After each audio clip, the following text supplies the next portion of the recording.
خدا صلی الله علیه و سلم گفتن که یا عالم شوه یا طلبه علم شوه یا گوش کننده علم شوه یا علم دوست داره، پنجمش نشوه که شما بد نبینی عالم را که خدا شما را هلاک میکنه. کدامش مهم امروز؟ اقلا گوش کننده شوه، اقلا دوست دارنده شوه.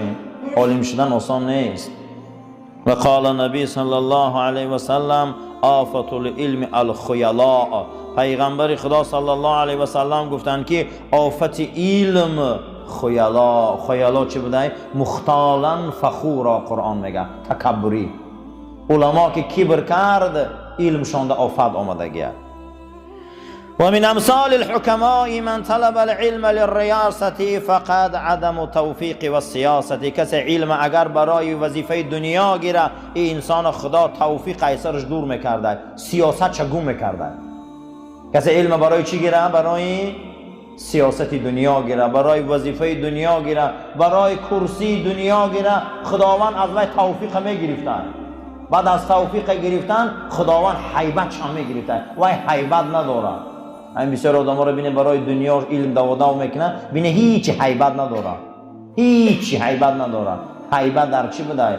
حیبت در علم خالص لله گرفتن، از برای الله گیره علم گفته است. خداوند گفت اعوذ بالله من الشیطان الرجیم سأصرف عن آیات الذین یتکبرون فی الارض بغیر الحق. در آینده نفرای می بیایند که معجزه های ما را، کتاب های ما را، پیغمبران را، آیین خدا را با واسطه کبرشان در این زمین که حق ندارن رسوا میکنن. و میگن در قرآن اومدگی می آید، میگن نه نه نه نیومده، خوردن گرن روزاشونا. و میگه اومدگی همین در قرآن، میگن نه در کجاش اومده؟ و در همون با گپ میزنن، هزار عقل تاب میکنن، نه اومده، این نیومده، این در قرآن نیست. پیامبر گفت زمان میشه و گانم خه میگن و میبیاین میگن بود همین یا نه نبود. برای همیشه عزیزا. و قال الشافعی من تعلم القرآن عظمت. حضرت امام شافعی گفته کسی قرآن از یاد کنه خدا بزرگش میکنه، قیمت شه.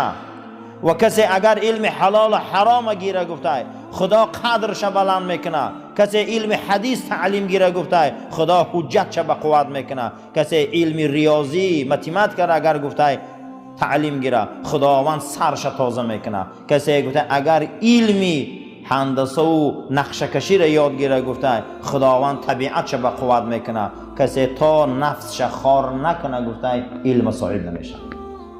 عزیزا همه علم درست بده، متیماتیکش هم خونه، هندسه‌ش هم خونه. متیماتیک فکر آدم چقدر تازه میکنه. برای چی علم متیماتیک؟ علمی چیه؟ فکر سرت میشوه. علم گفته همش گیره گفته برایش ما فایده تا خار نشوی گفته در نفست تو علم صاحب نمیشی. پیغمبر گفت بهترین مردم مسلمان های عالم هستند که وقتی برای اونها محتاج شوی پیشان بیای فایده میگیری. وقتی که از اونها جدا شدی نفست غنی ای رنگی سیر میکنی. همین آدم لبی چشمه بیاید چی میگیره؟ ای مو چشمه آب مینوشن، ای چشمه هم که جدا شد چشمه تشنگیش چی میشوه؟ از بین میره. عالما این چشمه بدین. کسی پیش عالما دو میشیشته تشنگیش میشکسته. ای عالم هم که جدا شما روان لیکن تشنگیش چه عزیزان شکستگی هست. بهترین مسلمان نزد رسول اکرم مسلمان عالم بوده که پیش وی میشینی منفعت میگیره علمش. و قال رسول صلی الله علیه و سلم اقرب الناس من درجه النبوة اهل العلم والجهاد. پیغمبر خدا گفتند که نزدیکترین مردم از روی درجه و مقام و مرتبت بر پیغمبرا یکم عالما بودند، دویم مجاهدا. اما اهل علم عالما گفته مردم فقط نصیحت میکنن، علم میتین، هر آن چیزی که پیغمبرا آوردن اینو مردم ده میرسانن. اما مجاهدین گفته فقط به شمشیرتاشون جهاد میکنن، هر چیزی که پیغمبر امر کرده. فضل علم از جهاد هم بلند بوده. یعنی اونا فقط به همون امر کار میکردین، اما اینها هر چیزی که رسول آورده بوده مردم ده میرساندین. کی میرسیده به پیغمبر؟ یکم عالمو. دوم کسایی که برای اعلای کلمت الله، برای کلمه شهادت و برای کلمه طیبه او میدانهای احد و بدر و تا به امروز در این میدانها همچون جوانمرد آمدن دین پیش بردن. وقال رسول صلی الله علیه و سلم لموت قبیلة ایسر من موت العالمین. پیغمبر خدا فرمودن اگر 100 خواجگی بمره پروای ندارد ملائکه الهی. وقتی یک عالم میمرده ملائکه الهی هم گریه میکردن. یک عالم از دنیا میگذشته برای پروردگار درگاهش وزبینتر بده از یک دهه تگی خاک رود. عالم مرگش از یک دهه هم بالا بده. یک روایت دیگر ده گفته یک وادی، اگر یک ریان هم گویم خطا نمیکنیم، آدمش نزد خدا سبکتر بده یک علمای ربانی از دنیا گذره.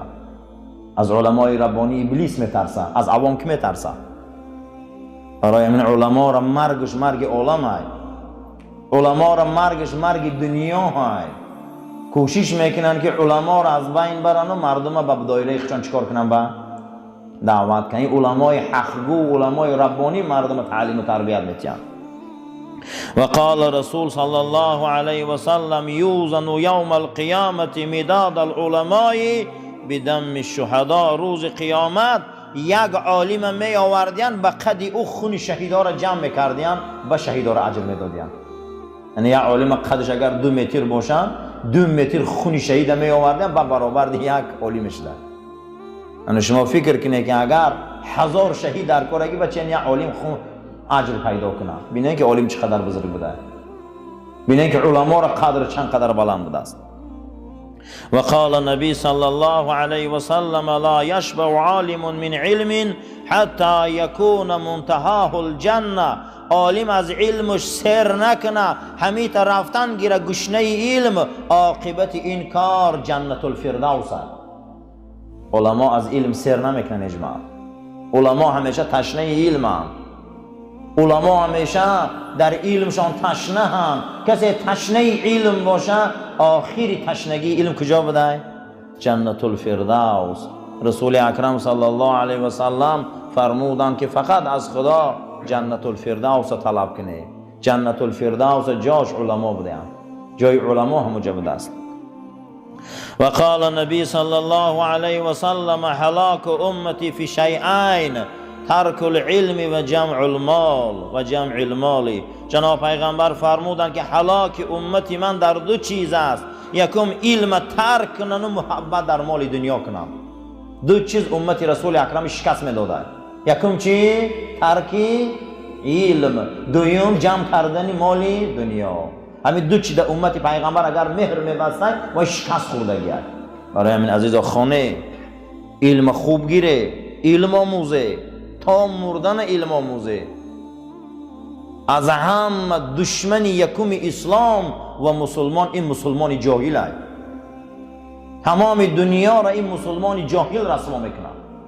پیغمبر خدا صلی الله علیه و سلم فرمودند که قلبها زنگ میزنن همچنانی که آهن زنگ میزنه. یا رسول الله صاف کردن و تازه کردن چخیله که ما این زنگ تازه کنیم؟ حضرت در جواب میگن که قرآن زیاد خوانه و مرگ بسیار یاد کنه. کسی که اگر قرآن زیاد میخونده و مرگ زیاد یاد میکرده چیکار میشده؟ خداوند قلب او را چیکار میکرده است؟ پاک میکرده. قلبا زنگ میزنن، قلبا سیاه میشوند، قلبا چیرکین میشوند. پاک کردن او چی بده؟ از خواندن قرآن. هر کسی که اگر چیکار کنه؟ پاک نه چی میشوه؟ قلبش پاک میشوه. برای هر انسان برادرم جوتون دشین التماس. مردم غم نتی، پیغمبر لعنت کرده اگه خدا ما رو میجبیم به مردم. جوتون دشین غم نتی خدا ما را. و ما جلاؤها یا رسول الله. پاک کردن قلب چه فرستاده خدا؟ تلاوت قرآن و چی گفتن حضرت؟ ذکر الموتی، یعنی مردن یاد کردن. 2 چیز قلب انسان چیکار میکنن؟ پاک میکرده. یکمش که انسان دائم قرآن خوانده است و دومش انسان یاد چی کنه؟ یاد آخرت کنه. وقال فضیل بن عیاض حامل القرآن حامل رأیت الاسلام. جناب فضیل بن عیاض فرمودند که هر کسی که قرآن اذیت کنه، قرآن آبروش بلند کنه، این انسان پرچم بردار اسلام است. بیرق بردار اسلام کیا بودیان؟ کسای قرآن اذیت میکردیان، با او قرآن عمل میکردیان. هر کسی قرآن حفظ میکنه، هر کسی قرآن اذیت میکنه، هر کسی قرآن چیکار میکنه؟ عمل میکنه. با قرآن چیکار کردن در کار عزیزان؟ با قرآن عمل کردن در کار. این کتاب عمل ایوخی. ما خودمون قرآن تقسیم کردیم، بعد از اون میگیم چی به مسلمان ها پیش نمیروند. ما در قرآن یک ترمینی داریم با نام عزین. نامش چیه؟ عزین. یعنی میگن اونها قرآن عزین کردن، پارچه پارچه کردن. ما قرآن خودمون پارچه پارچه زندگی میکنیم، پارچه پارچه عمل میکنیم، بعد از اون میگیم چی به جامعه اسلامی پیش نمیروند. همون روز کسل میشم با مراجعت قرآن میبیاید که همین بیماری را خوندن در کاره که شوق خوش نمیبره. همون روز بیمار میشم گمان میکنیم که قرآن فقط کتاب برای دعاخوانی کسلی ها هست. همون روز پدر میمره با میبیاین میگه خیر اگر قرآن خوان که خانده جنازه ها آمدیم، همون قرآن پاره پاره کردیم. همون روز توی عروسی و دامادی میشه با یک قرآن میبیانه در تک 14 توفه میکنن. آخه میگه شما خودتون قرآن پاره کرده، شما خودتون قرآن میگه پارچه پارچه کرده. امروز میگه جامعه اسلامی چرا پیش نمیروند؟ کسی که قرآن اذیت میکرده است، کسی به او عمل میکرده است، این چی بوده است؟ پرچم برداری چی بوده است؟ اسلام. یک کس میگه که من چیکار کنم که بیرق اسلام بلند کنم؟ قرآن اذیت کن، با او عمل کن. این همین بوده پرچم اسلام بلند کردن، این همین بوده پرچم اسلام راست کردن. فلا ينبغي ان يله فلا ينبغي ان يلهو مع من يلهو ولا يسحو مع من يسحو ولا يلغو مع من يلغو تعظیما لحق القرآن. برادر را گفته هر کسی که با یک نفری که قرآن پس میکنه هیچ محل قطعی دوستی نکنه. هر کسی که قانون قرآن قبول نداره با او هیچ محل دوستی نکنه. یکی از واجبات ایمان همین بوده است که کسی دیده و دانسته قرآن خار میکنه، کسی دیده و دانسته قرآن عمل نمیکنه، کسی حتی خطا کردن نمیدونه می کار نمیکنه، با اینها یک جای نشوه، زیرا که حق قرآن ضایع میشه. همین دوستایی را نگیره که اونها قرآن قد زندگی نمیکنه، همون را دوست نگیره عزیزان. کسی به قرآن زندگی نمیکنه، کسی میدونه نمیکنه، با میل بعضی آدما نمیدونن قرآن قد زندگی نمیکنه، نمیدونه بیچاره گمراه، همین قدم دوست نشه. گفته حق قرآن ضایع میشه. حق قرآن چی میشه؟ ضایع میشه. حق قرآن ضایع نکنه. قرآن حقش ضایع میشه. حق قرآن چی بوده ضایع شدنش؟ مسلمان ها آدمای قد دوست میشدن که اونها قرآن را باور ندارن، عمل ندارن. واجبات ایمان بوده است که این خیلی آدم‌ها چی شوه؟ آساسته دور باشه، زیرا که ضرر اینا در ما میرسه.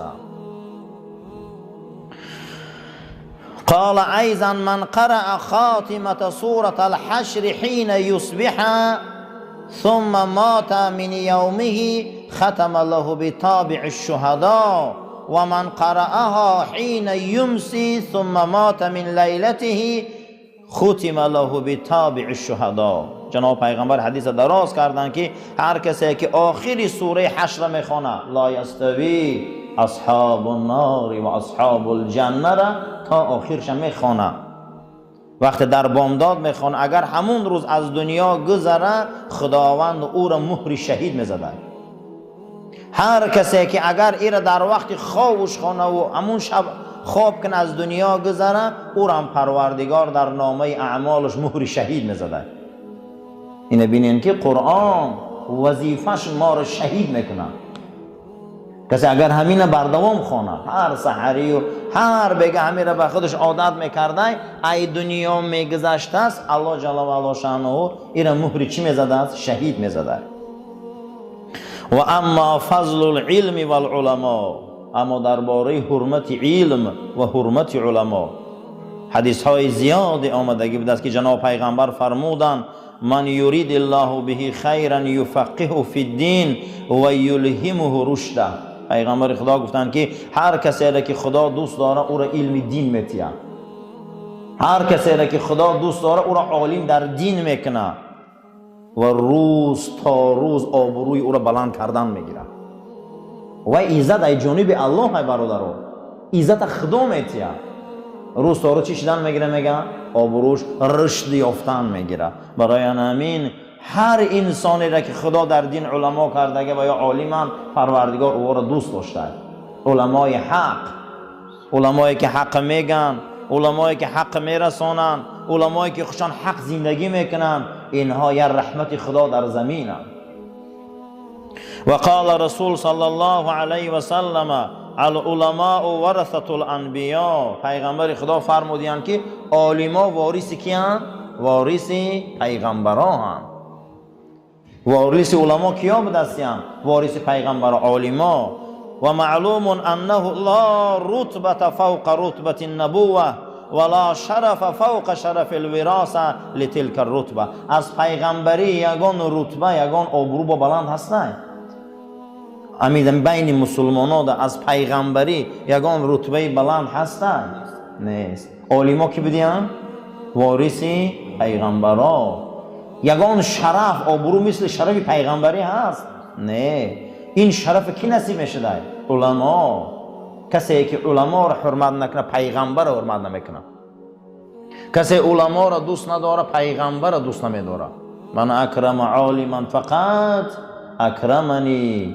کسی که عالم حرمت کنه پیغمبر گو وای من حرمت کرده. کسی من عالم حرمت نکنه گو من حرمت نکرده.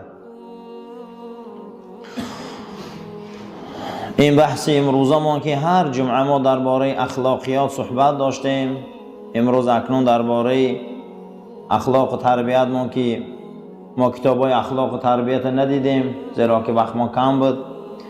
ما از کتاب بزرگا درباره فضیلت قرآن و درجه اهل علم و حرمت علما امروزه بحث ما نمیکشاییم. قال رسول الله صلی الله علیه و سلم. پیغمبر خدا فرمودند من قرأ القرآن ثم رأى ان احدا اوتی افضل مما اوتی فقد استصغر من عظمت الله تعالی. هر کسی قرآن خوانه بعد از او بینه که مثل همون قرآن کی آورده دمی زمین؟ یعنی یک مراتبه بینه که کدام قانون دنیا 1400 ساله یه حرفش بگونه نمیشود. به قوتترین کشورهای دنیا 120 بار تا 130 بار قانون علیش کرده بودیم. من امروز به قوتترین کشورهای دنیا رو شما میدونید خود یک بریتانیای کبیر 120 بار قانون علیش کرده بوده با پیش رفته. هر روز میخیزه یک قانون میبرن یک قانون دیگر خط میزنن.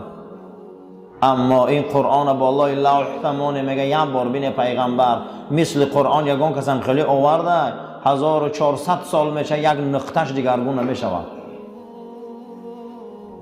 آیا میشه با آدمی که پیدا شود گو از فردا بیا سوره قل هو الله رو میگیریم؟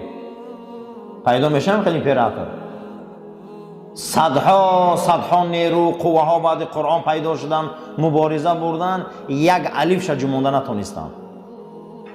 پیغمبر خدا فرموده که شما وقتی قرآن میخونه یا پیشانتون قپی بینه که یگان کس مثل همی کتاب آوردگی هم خیلی کتاب در زمین هم خیلی قانون آمدگی است، فقط استصغره در پیش قدرت خدا ای قحک میشه. اکنون دانه که اون کسایی که این کتاب در قفس سینه‌شان جا میکنن